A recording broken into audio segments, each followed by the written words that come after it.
Really excited to be here. Really excited to sit down with Ekta. My name is Mike Bagliebter. I lead our agency growth team at Bluefish AI. For those of you that aren't familiar with Bluefish AI, we help the largest brands and agencies in the world gain insight and influence over the AI channels. So you can think of this like, how do you help your brand actually understand and influence what ChatGPT says about you? And so we have a SaaS platform, clients log in and are able to drive change to that conversation to make them more effective. Ekta, would you like to do a quick introduction? Sure, I'm Ekta Chopra. I'm the Chief Digital Officer for E.L.F. Beauty. I'm sure everybody's aware of. Anybody not aware of E.L.F?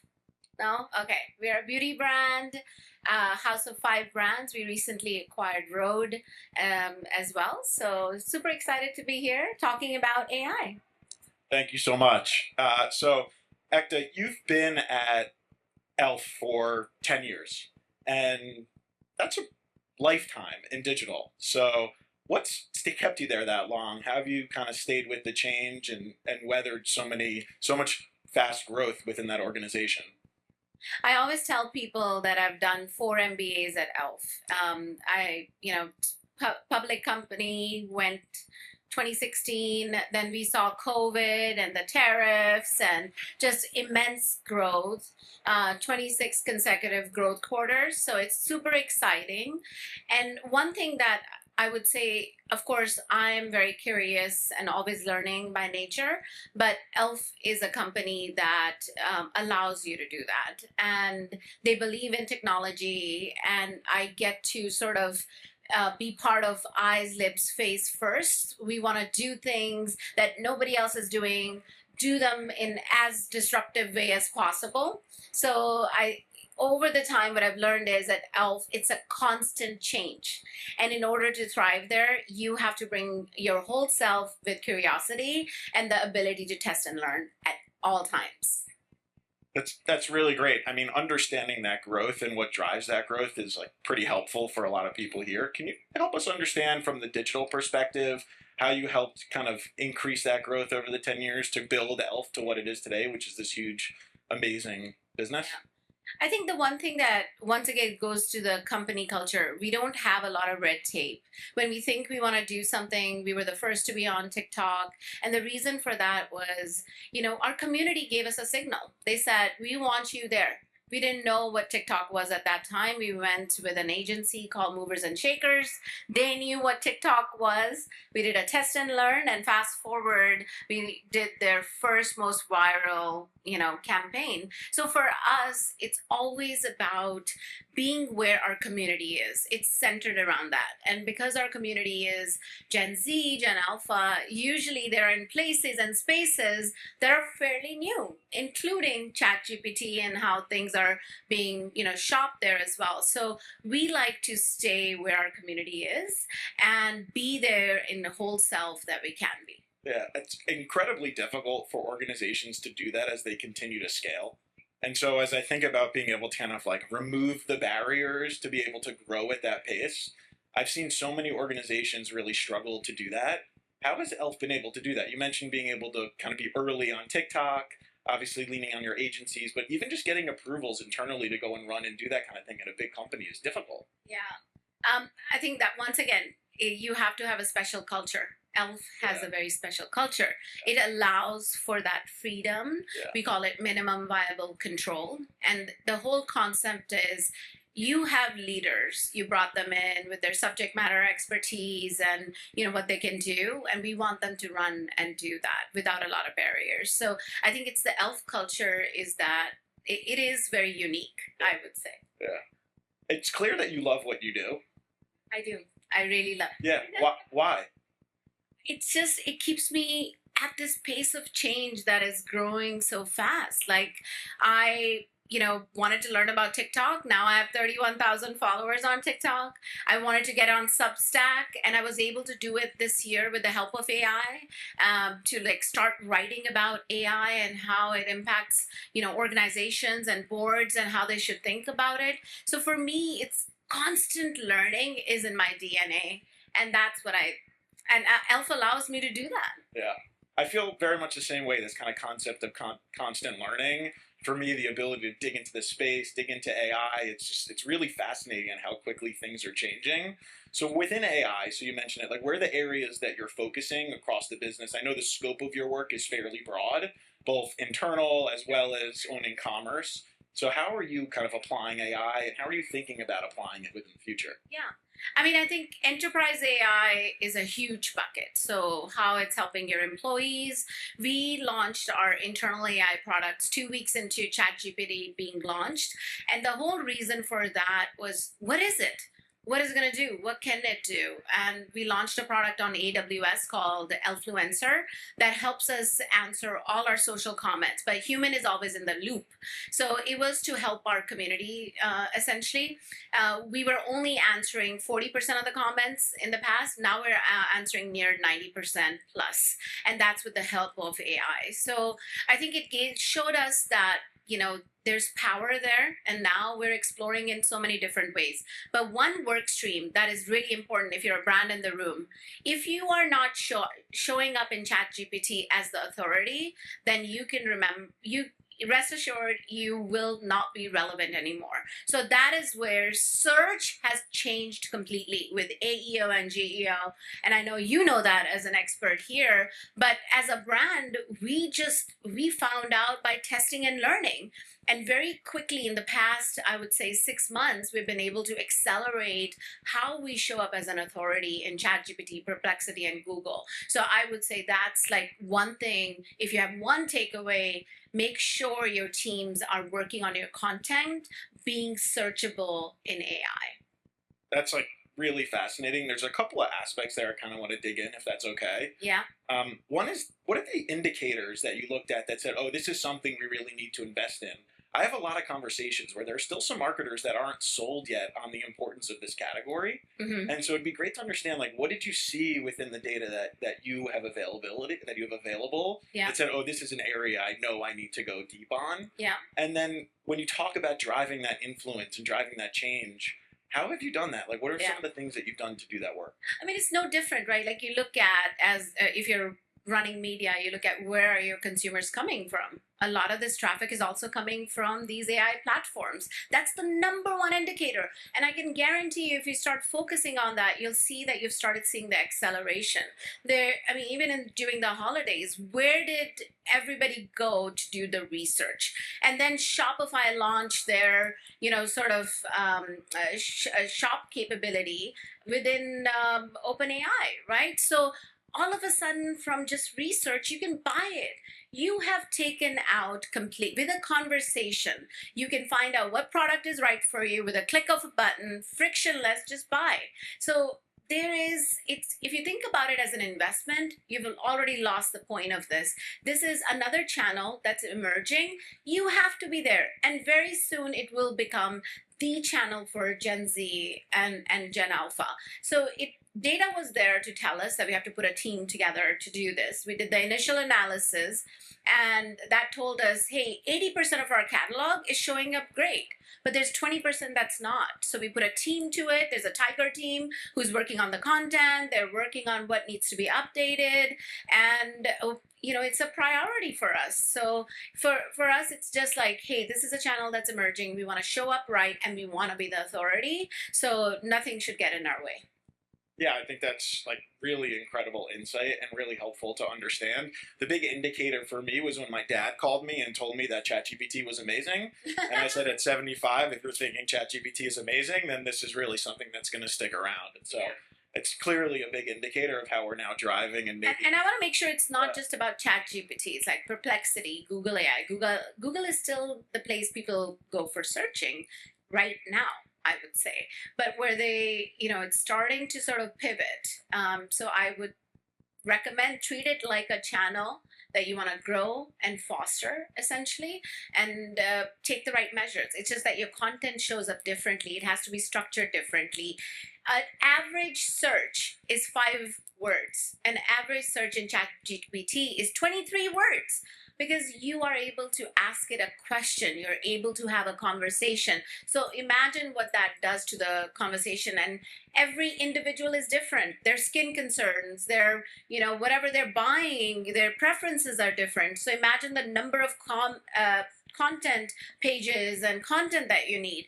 You cannot do that as a human. You need the help of AI, but you have to know how to structure your data. How does the content team think about that in terms of developing the different types of content? How do they know what to focus on? How are they understanding what they want to put out there? Yeah.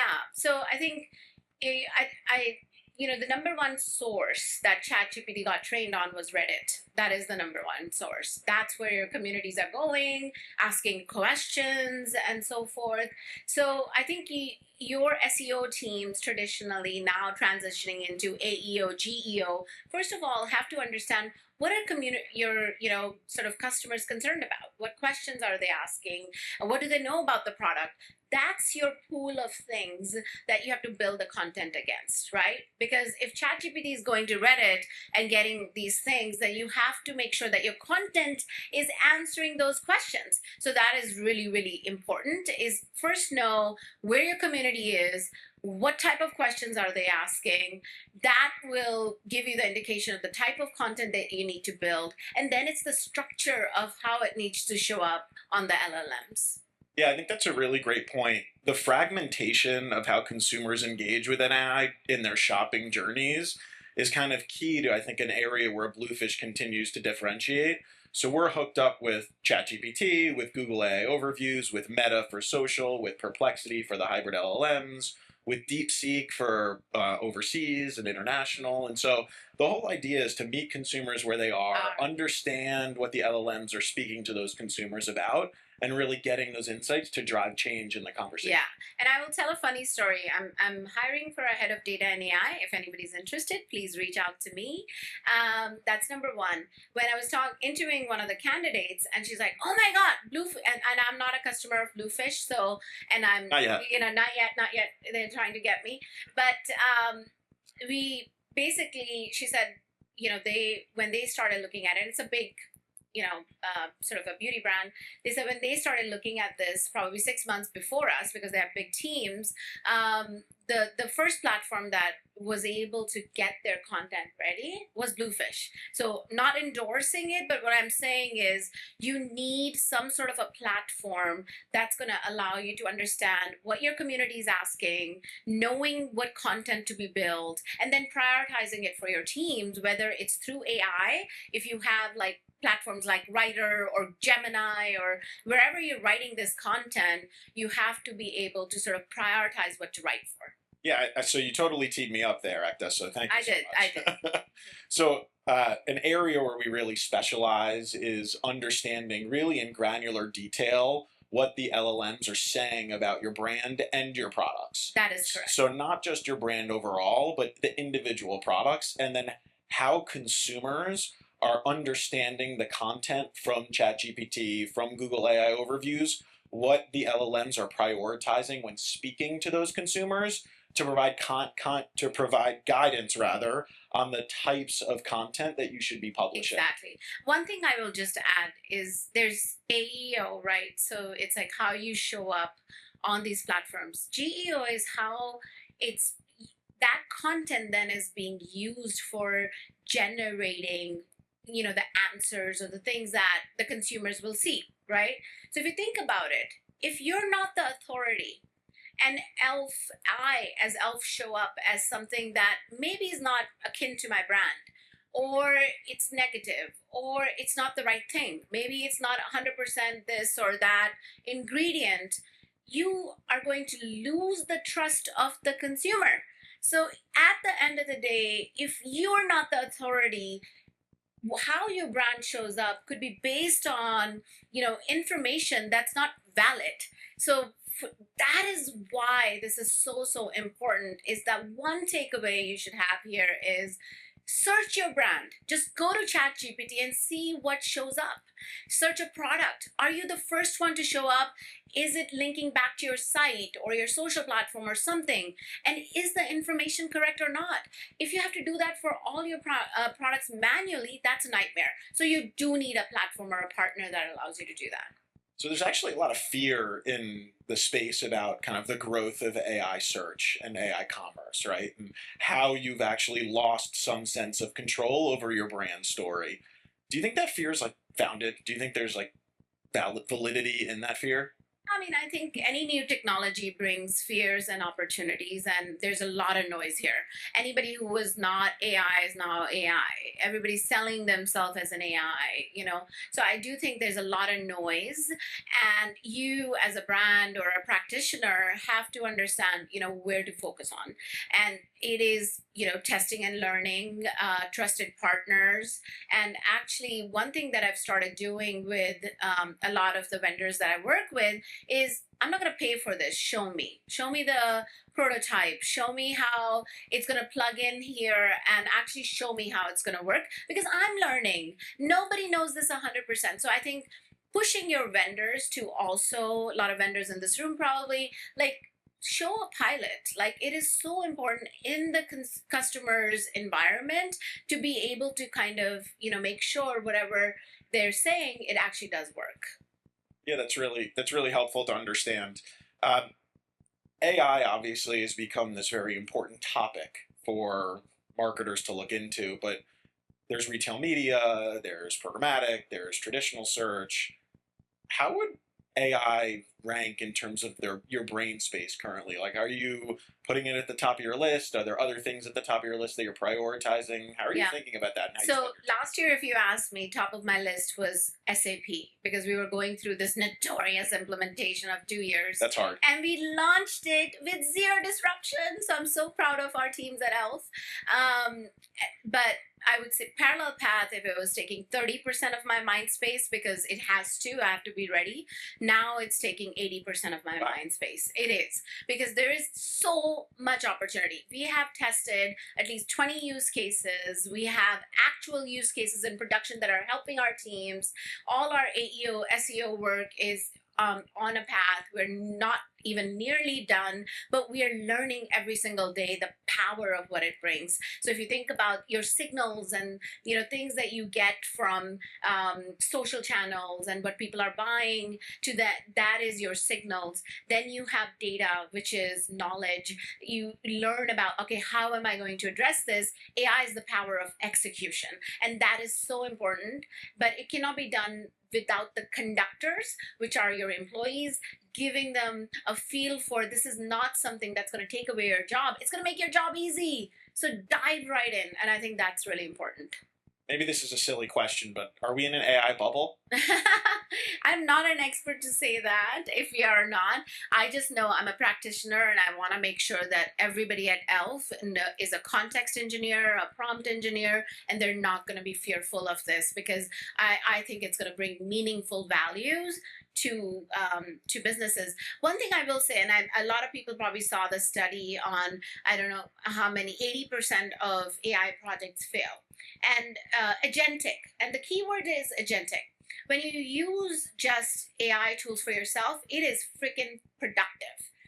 As soon as you take a business use case where you now have to connect data, you have to connect pipelines. You have to start thinking about, well, how is this handoff is going to happen from one system to another? That's why it fails, because you have to think about your data first. You still have to think about when it came to personalization and everything, you had to think about your one single golden record for your consumer. Now agents are shopping. You have to think about know your agent. Who is that agent? And how are they being searched? If my site, if somebody as a consumer was enabling shopping by agent, I don't know who the consumer is. I have to know that agent belongs to that consumer. So this whole world of shopping is changing, and it's really important that brands pay attention to that. How quickly do you think that's coming? I don't think it's coming. It's here. It's an early in its infancy stage, I would say. But the pace of change is fast. So I think that's the problem is like usually technologies, you would start seeing it, you're an early adopter, and X number of years later, it evolves. I think this is evolving not in years, in months. In hours now, sometimes. yeah. Yeah, it's a pretty rapid pace. Agentic is obviously this very broad topic, and it can mean many different things. This sort of agent to agent connection. Like, do you believe that consumers are going to kind of allow agents to make purchases on their behalf? Do you think we're heading down that way? I think there already are. I think this is not like probably the percentage of people is low. Yeah. But I do think it already is starting to do that, right?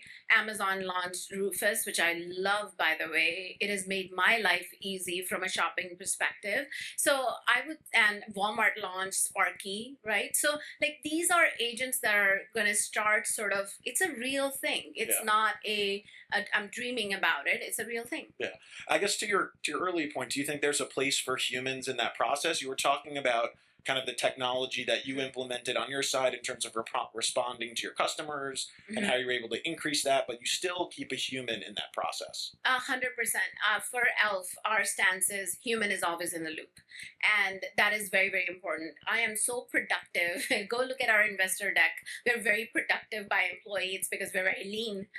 And so I'm not here to sort of get rid of humans. I want to make them more productive. Yeah. There's unleash opportunities. There's going to be more opportunities. I want teams that are working in operations to start working in technology. I want technology teams to work in marketing and learning new skills. If there was an era where it was like deep expertise. You need deep expertise. This is an era of generalists. If you don't know multiple things to do, you will probably not have a job. So I truly believe that. My daughter, she's 11 years old. I'm already like, hey, you can do this, you can learn this, you can learn this. It's the era of deep expertise. It's going to become, it's going to be very, very specialized. And there's going to be cream of the crop people who are going to know that. But the generalists are the ones who are going to be the enablers. But is AI maybe the great leveling in some of that, right? Because anyone can go and get deep in theory by... Oh my God. Like, I don't know. How many of you have tried vibe coding? Anybody? Okay, great. Oh my God. Go. I'm not saying, I'm a great writer, but go to my Substack. I wrote a Substack last week. Over the holidays, my husband and I have been thinking about building an app. Like, just from a learning perspective. He's a geek. I'm a geek. I'm like, I just want to do it like end to end. And I want to learn this whole concept of vibe coding. Is it real or is it fake? And we tried 3 different apps, Lovable, we tried Replit, and we tried Anything. And I am launching an app in 2 weeks, and it's all done through vibe coding. From the time I asked a question to the app that got built to publishing it in apps, the Apple Store, everything was done through prompting. So anything is elfing possible, I say, but it truly is. That's right, Marcus! Anything is elfing possible, but it truly is possible. But just go try it. That's pretty incredible. I can actually relate in a lot of ways. Like, I definitely can relate to your geek comment as well. I was an engineer, and then I like to talk too much, and so they put me on the sales side. It's fun. So perfect. Yeah. So I got my son a 3D printer. He's 8, and we're figuring out how to make custom bobbleheads of ourselves. Oh my gosh, right that's awesome! Next thing, put it on TikTok, and he's gonna be a creator. Yeah, and what's amazing, I was actually able to load a photo into ChatGPT, and it's able to actually generate a 3D image for me, and so it's like pretty cool. Just the depth at which you can use these tools to start coding and developing new technology. Yeah. So this is a little bit of a selfish question.